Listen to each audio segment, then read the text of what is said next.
I'm on another walk up in the Uffington area, and I'm taking a different circular route. I've started the top of Knighton.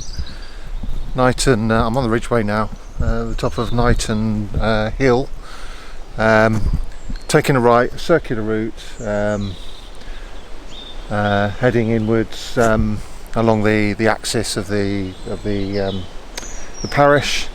And then back again in a circular route. I might take in another Iron Age hill fort that's right next to Uffington that might be of interest. I've never been there. I've seen it on the map. But anyway, I'm at along the way we've got Wayland Smithy. Now I've done Wayland Smithy on videos before, so just have a quick look, and then we at least have to pay our respects, and then we'll head off into the country.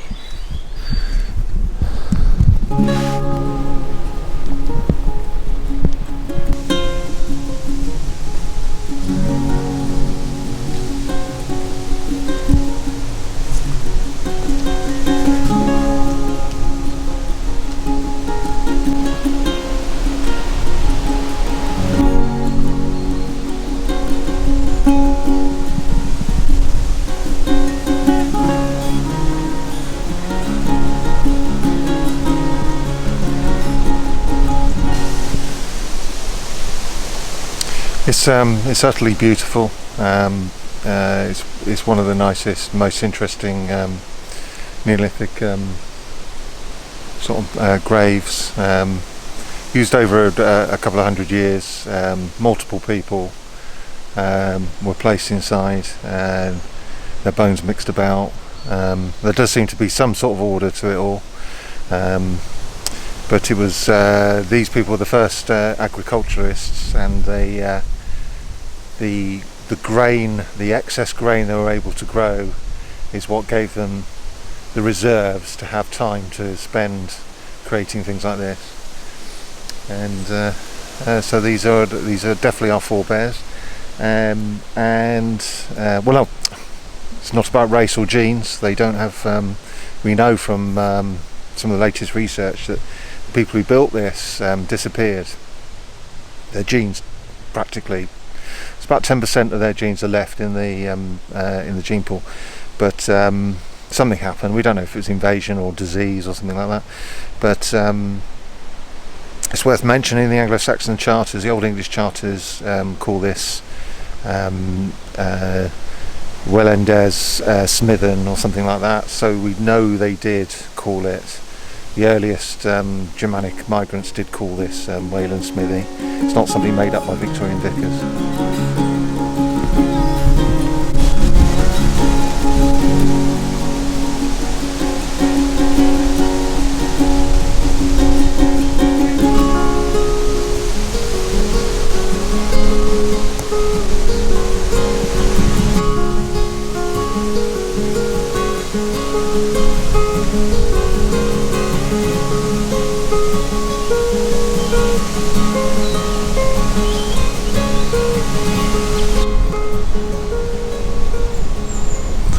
As you can see, that there is a myth on, people say, I don't know whether it's real or not, but it's part of the myth that if you left a coin here, if you had a horse that had been de-shoed, if you left a silver coin, and then the smith god Wayland would fix your coin, so fix your horseshoe. So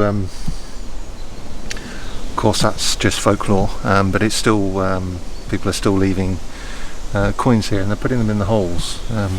I've never seen this happen before. There's quite a lot of ritual behaviour with ancient sites.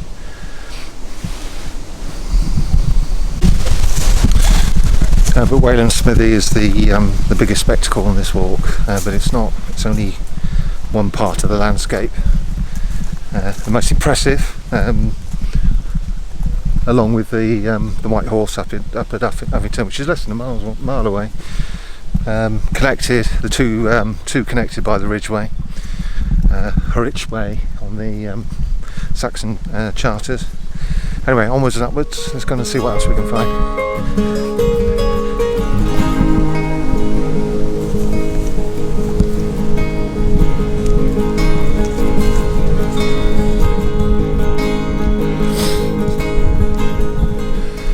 The Ridgeway itself, as I said, is named in many charters. There is also what I've never had an explanation for is there's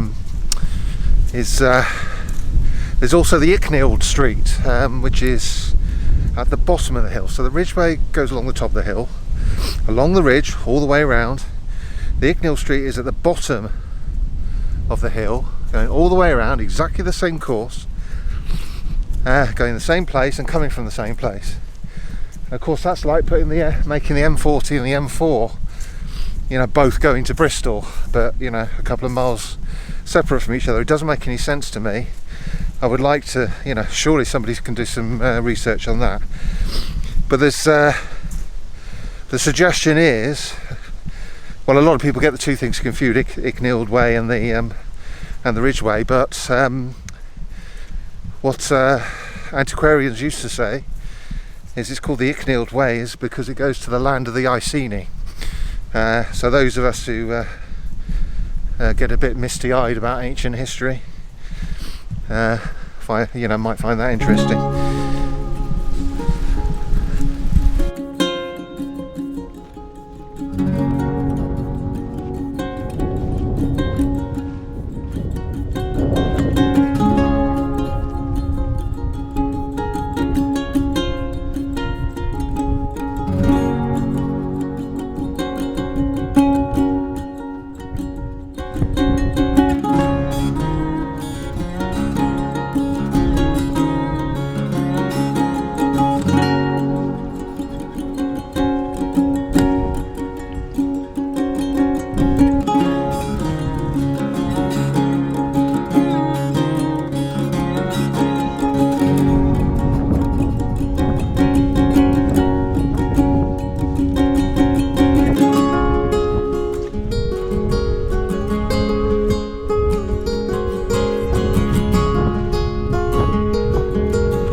Pottery.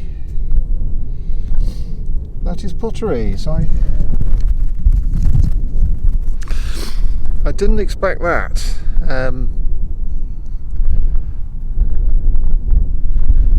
I don't think it's Roman either. I have no idea what it is. I think it might be older. But there is a settlement. I'll put that back. There is a settlement over there. If you can just see a line going along here, that bush is on that line there. There's over there somewhere. I can see some field boundaries, older field boundaries, but I don't think they're prehistoric because they're long. A bit like lynches, but mostly on the flat. So they may very well be medieval, but I haven't actually looked up what people think that settlement is, and it's over there. I can't see anything from here. So I don't think it's worth putting up the drone to have a look. But having some nice, having a bit of pottery is really nice. What's that?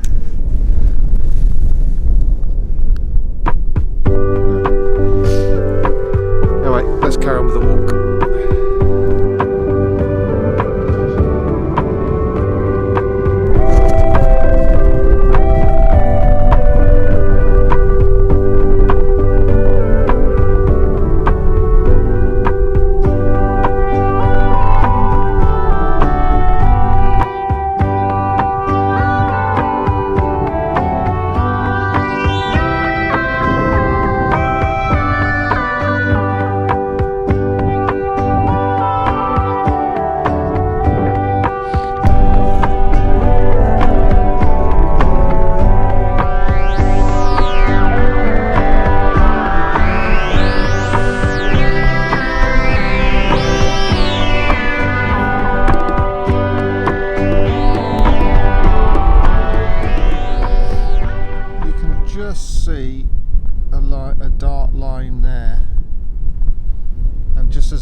not. It's probably not prehistoric. It's just too regular, but it could be medieval. It's certainly an old field boundary, and as farms have got bigger and more mechanised, those boundaries no longer exist. But that's a good way to read the landscape. If you come early in the morning or late in the evening, it picks out really nicely.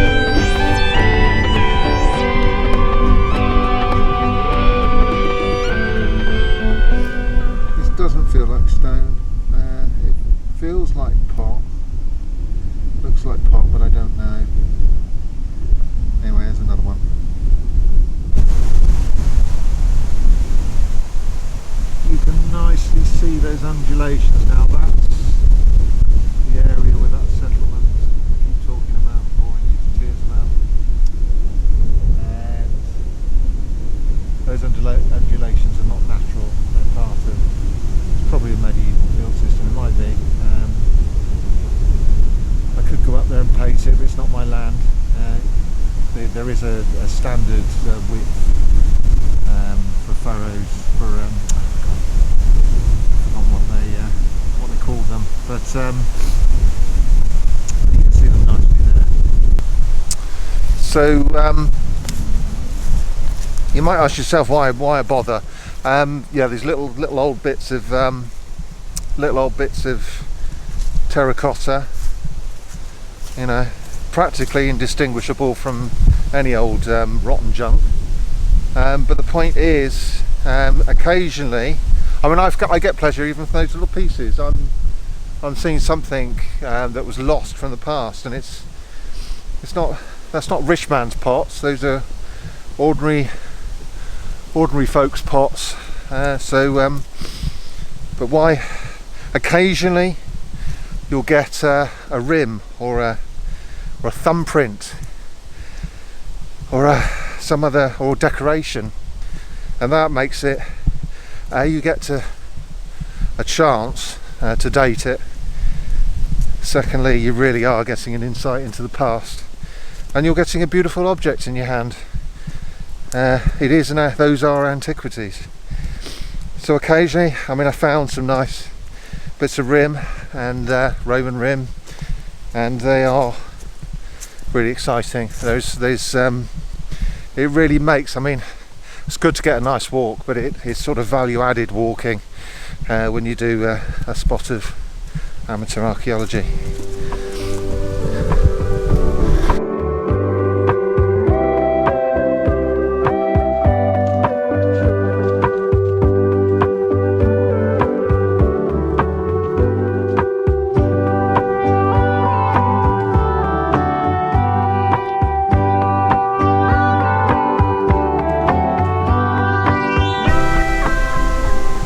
So to put it into context, we're heading back to the Ridgeway. That's Uffington, White Horse Hill, Uffington Castle.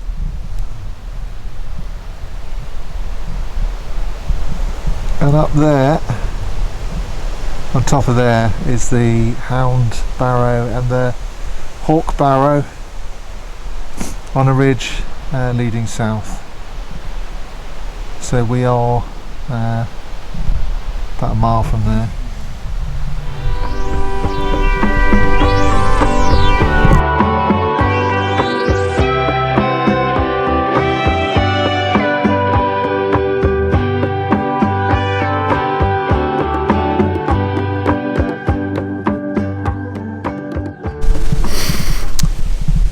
So we're coming back to the Ridgeway. So finding pottery, finding ancient pottery. These are the rules. These are what I've learned. how to do it. Of course, I've had 20 years of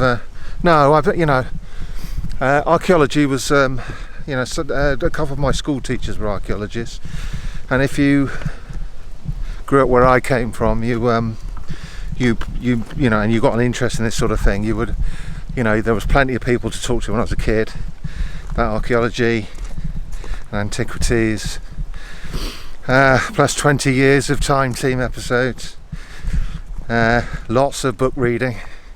But this is how but when lockdown happened, I redeveloped I got to grips with what I wanted to do, wanted to go in the landscape and look for stuff. So these are my rules. One, look at your OS map, see what's there. If you see Gothic lettering that says settlement on it, there might very well be a settlement. Look out for Roman roads. If you're really into it, get into the heritage environmental record, which will be on the council website, and you should be able to search for useful stuff, useful information. Loads of enthusiasts and archaeologists have made records on those council maps. Rule number 2, find out, get as much expertise, as much knowledge as you can. So Paul Blinkhorn of Time Team fame, there's a couple of videos of his you can look at. He goes on about pottery. There's some charts, comparative charts out there on the internet. What is medieval, what is modern, what is Roman, and what is prehistoric. It'll help you give you an idea. Read some books. Rule 3, go out in the field and have a look. So obviously you're not entitled to go traipsing around other people's property, but you are allowed to walk to and fro, in inverted commas, on public footpaths. So ploughing, though ploughing destroys earthworks horrifically, it has a silver lining, and that's all the pottery that ploughing brings up. So walk along your public footpaths and look to the side and see if you can find any pottery, and record it. If you find something really spectacular, I found a Bronze Age arrowhead, I reported it. So rule number 4, if it's really spectacular, it's England's heritage. So I found a Bronze Age arrowhead. It was beautiful. It would have been the equivalent of high nobility having something like that. Pressure flaked. I reported it to the county archaeologist, took photographs, recorded where I found it, and spoke to them. So do the responsible thing, and most of the time leave things where they are for somebody else to have a look at. So record it on your phone, or get a camera like this, do drawings, whatever. So that's how so it is out there for you, as the Bible says. Seek and ye shall find, knock on the door and the door shall be open to you. So the more you're out there looking, well, in all aspects of life, that's true. Get out there and knock on the door, see what you find. So that's it really. So that's my walk and coming up to the Ridgeway now, which is practically the end of it. Thanks for watching. I shall see you on the next one. Ta-ra for now.